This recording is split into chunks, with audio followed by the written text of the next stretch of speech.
Hamdard laboratories Bangladesh chief মোতওয়াল্লি ও ব্যবস্থাপনা পরিচালক doctor হাকিম মোহাম্মদ ইউসুফ হারুন ভূঁইয়ার নির্দেশে সারা বাংলাদেশে চলমান তাপদাহের ফলে হিট স্ট্রোকের ঝুঁকি কমাতে সাধারণ মানুষকে শতাব্দী শ্রেষ্ঠ হালাল পানীয় রুহ আফজা শরবত দিয়ে বৃহস্পতিবার সকাল থেকে দিনব্যাপী চৌমুহনীতে বিনামূল্যে 1000 মানুষকে শরবত আপ্যায়ন করানো হয়। এ সময় উপস্থিত ছিলেন Hamdard laboratories Bangladesh Chowmuhani area manager Mohammad Shah Alam Chowdhury, Chowmuhani শাখার ব্রাঞ্চ ম্যানেজার মোহাম্মদ জসিমউদ্দিন, বেগমগঞ্জ উপজেলা প্রেস ক্লাব সাধারণ সম্পাদক মোজাম্মেল হোসেন কামাল সহ অনেকেই। ব্যবস্থাপনা পরিচালক মহোদয়ের নির্দেশে আমরা সারা বাংলাদেশের নোয়াখালী বেগমগঞ্জ উপজেলার চৌমুহনী শাখায় আমরা সাধারণ মানুষকে খাওয়াচ্ছি।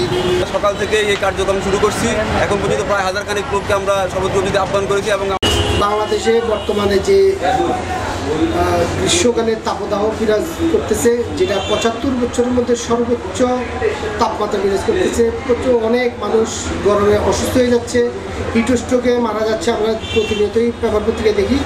আমাদের মাননীয় চিফ মোতওয়াল্লি ব্যবস্থাপনা পরিচালক ডক্টর হাকিম ইউসুফ হারুন ভূঁইয়া স্যার এর নির্দেশে সারা বাংলাদেশে মানুষকে এই হিটস্ট্রোকের জন্য সবচেয়ে ভালো পানীয় যেটা রুহ আফজা শরবত হামদর্দ 117 বছর যাবৎ বাজার করে আসছে।